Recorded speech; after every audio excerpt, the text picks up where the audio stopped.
Hello everyone, Namaste. It's Dr. Shruti Mathur. Welcome to my YouTube channel. सपने देखना सभी को अच्छा लगता है। कुछ लोग बंद आँखों से सपने देखते हैं तो कुछ खुली आँखों से। और वैसे भी कहा जाता है क्रिएशन 2 बार होती है। पहली तब जब हम सपना देखते हैं और दूसरी तब जब हम उस सपने को हकीकत में बदल देते हैं। इसलिए सपने देखना बेहद ज़रूरी है। लेकिन तब क्या जब अगर कोई आपका सपना ही आपकी डर की वजह बन जाए तो? जी हाँ, ऐसा मेरे एक क्लाइंट के साथ हुआ। उनका एक सपना उनकी डर की वजह बन गया था और वो डर भी इतना ज़्यादा जिसकी वजह से उनकी रूटीन लाइफ डिस्टर्ब हो चुकी थी। चलिए देखते हैं आगे इस केस में क्या हुआ। पर आगे बढ़ने से पहले please subscribe my channel and like the video.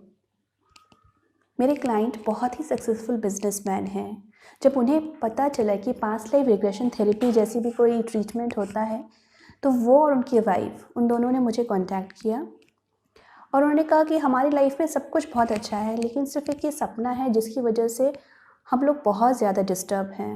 उनकी वाइफ बहुत ज़्यादा फ्रस्ट्रेट थी।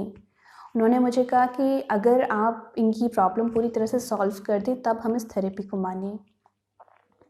मैंने उन्हें एक ही चीज़ कही, थेरेपी चाहे कोई भी हो, किसी की भी चीज़ की कोई गारंटी नहीं है, आप ट्राई करके देख सकते हैं। फ्रेंड्स, कई बार हम लोग इस सोच विचार में पड़ जाते हैं कि नहीं, हमें रिज़ल्ट 100% ही मिलना चाहिए तभी हम इस चीज़ के बारे में सोचें या इसे ट्राई करके देखें। और कई बार इसी उधेड़-बुन में हम बहुत सारी जीवन में जो चीज़ें करनी चाहिए उन्हें छोड़ देते हैं। वो दोनों बहुत ही पॉजिटिव थे तो उन्होंने कहा ठीक है, लेट्स ट्राई, हम इस थेरेपी को करके देखते हैं। उनकी वाइफ ने मुझे कहा कि जब से हमारी शादी हुई है तब से हम रोज़ रात को एक भी ऐसी रात नहीं है जिस वक्त हम चैन से सोए हों। और ये प्रॉब्लम सिर्फ उनकी शादी से ही नहीं है, जबकि वो 14 इयर्स के थे तब से ये प्रॉब्लम स्टार्ट हुई है। तब से वो सपना पिछले इतने सारे सालों से लगातार हर रोज़ हर रात 1 बजे डेली उनको आता है। और ये सपना उनके लिए इतना फियरफुल है कि जब भी वो सपना आता था वो बेड से अपने सारे पिलोज उठा के नीचे फेंक देते थे और नींद में ही तेज़ी से भागना शुरू कर देते थे। उनकी वाइफ उन्हें पकड़ के किसी तरह से उन्हें झकझोर के उन्हें उठाती थी। उन्होंने कहा मैं बहुत फ्रस्ट्रेट हो गई हूँ डेली यही काम कर कर के, और अब तो इसका जो फ़र्क है हमारी बेटी पे भी दिखाई दे रहा है।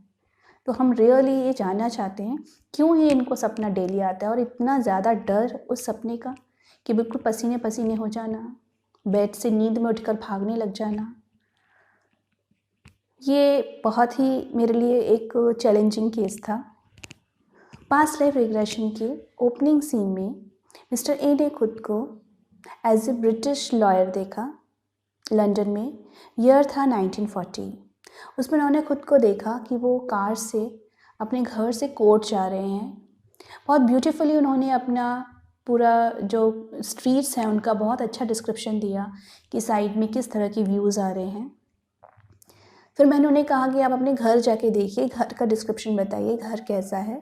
तो पूरा उन्होंने बताया, बहुत सुंदर, बहुत काफ़ी बड़ा घर था और पूरा वुडन वर्क था उस पर। और वहाँ पे वो आराम से रिलैक्स बैठे हुए हैं।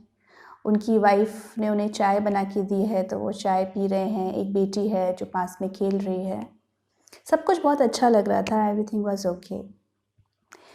वो हर सीन बहुत धीरे धीरे आगे बढ़ रहे थे, जैसे एक कहीं ना कहीं उनके मन में एक बेचैनी सी थी जो मुझे दिखाई दे रही थी।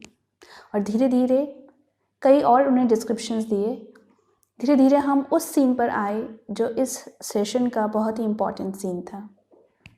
जब अगला सीन आया और मैंने उनसे पूछा कि आप कहाँ हैं और क्या कर रहे हैं, तो उन्होंने बताया कि मैं अपने बेडरूम में हूँ और सोने की तैयारी कर रहा हूँ और इस वक्त घर में कोई भी नहीं है, मैं अकेला ही हूँ। और जब वो लेटने लगे सोने के लिए, उसके बाद नेक्स्ट सीन में जब मैंने आगे बढ़ने के लिए कहा तो बहुत रेजिस्टेंस दिखा रहे थे, नेक्स्ट सीन देखने के लिए रेडी नहीं थे। और उसकी वजह भी सिर्फ उनका वो डर ही था, वो फियर उनके फेस पे क्लैरिटी के साथ मैं देख सकती थी। उस वक्त मुझे उनकी काफ़ी काउंसलिंग करनी पड़ी और तब वो रेडी हुए नेक्स्ट आगे के सीन्स देखने के लिए। आगे के सीन्स में उन्होंने देखा कि कोई है जो चुपचाप घर के अंदर घुस आया है। आगे उन्होंने देखा कि वो बहुत गहरी नींद में सो रहे हैं और वो आदमी जो उस घर में चुपचाप आ गया है वो धीरे धीरे उन्हें ढूंढता हुआ उनके कमरे तक आ रहा है और वो रूम का डोर खोल के बिल्कुल ठीक उनके पीछे खड़ा हो गया है। ये ठीक वही सीन था जो रोज़ रात को वो देखते थे कि कोई है, वो सो रहे हैं और उनके पीछे ही कोई आदमी आकर खड़ा हुआ है। हालांकि सपने में वो नाइफ देखते थे, यहाँ उसके हाथ में कुछ नहीं था, लेकिन एक आदमी था। उन्होंने इसको पूरा डिस्क्राइब भी किया कि किस तरह का उसने कोट पहन रखा है, हैट पहन रखा है और काफ़ी लंबा चौड़ा हट्टा कट्टा आदमी था जो उनकी बिल्कुल बेड की साइड पर खड़ा हुआ है। उन्होंने देखा कि उस आदमी ने एकदम से एक पिलो उठाया और उनके मुंह पे रखकर उन्हें बुरी तरह से सफोकेट करके मार दिया। जब वो सीन देख रहे थे कि कोई उनके फेस पर पिलो से उन्हें सफोकेट कर रहा है, उस वक्त लिटरली वो पूरा सेशन में हिलने लगे और थोड़ी देर बाद वो एकदम रिलैक्स हो गए। जब मैंने उन्हें पूछा अब आप कहाँ हैं सेशन के टाइम में, उस पास्ट लाइफ में आपकी अभी कहाँ पोजीशन है, कहाँ है, क्या कर रहे हैं, तो उन्होंने कहा कि I am out of my body. तब मैंने उन्हें पूछा आउट ऑफ बॉडी आप कैसे दिख रहे हैं, अपने आप को देखिए किस तरह से आप दिख रहे हैं। तो उन्होंने कहा कि I am like a pin point light, एक छोटी सी लाइट जो है। जब मैंने कहा अपने बॉडी को देखिए जो नीचे है, तो उन्होंने कहा कि मैं नहीं देख सकता, क्योंकि बहुत ही फियरफुल सीन था और उस वक्त वो बहुत ही ज़्यादा डरे हुए थे। हम हीलिंग में एक स्केल यूज़ करते हैं 0 से 10 का, तो 10 इज़ अ एक्सट्रीम एंड 0 मतलब प्रॉब्लम बिल्कुल भी नहीं है। तो उनका फियर उस वक्त 10 के स्केल पे था, इतना उन्हें उस वक्त उनकी सोल डरी हुई थी और शायद वहीं से वो इस फियर को कैरी फॉरवर्ड करके इस लाइफ तक लेकर आई थी। तो जो उनका स्केल था आउट ऑफ 10, वो जो फियर था वहाँ मैंने और भी एडिशनल हीलिंग करी तब तक जब तक उनका फियर 10 से 0 तक नहीं आ गया। वैसे तो कहते हैं पास्ट लाइफ रिग्रेशन थेरेपी अपने आप में एक हीलिंग टूल है और इससे सब कुछ हमारा रिलीज़ हो जाता है, लेकिन अगर आपको कुछ एडिशनल हीलिंग्स भी आती हैं तब आपका सेशन और भी ज़्यादा सक्सेसफुल हो जाता है। पास्ट लाइफ दिखाना किसी को इतना मुश्किल काम नहीं है, पर सबसे ज़्यादा मुश्किल है उस वक्त अपने क्लाइंट को संभालना जब वो किसी इमोशनल ट्रेजेडी से होके निकल रहा हो। मिस्टर ए पूरी तरह से काम डाउन हो गए थे, फियर उनका बिल्कुल ज़ीरो हो चुका था और उस सेशन में मैंने रिग्रेशन में कहा कि अब आप जाके देखिए कि ये जो व्यक्ति है इसने आखिर आपको मारा क्यों, कौन है ये, आप इसका फेस देखिए। जब उन्होंने उसका फेस देखा तो वो उसको रिकॉग्नाइज़ नहीं कर पाए, बोले मैं नहीं जानता इस व्यक्ति को और ना ही मैं समझ पा रहा हूँ इसने मुझे क्यों मारा है।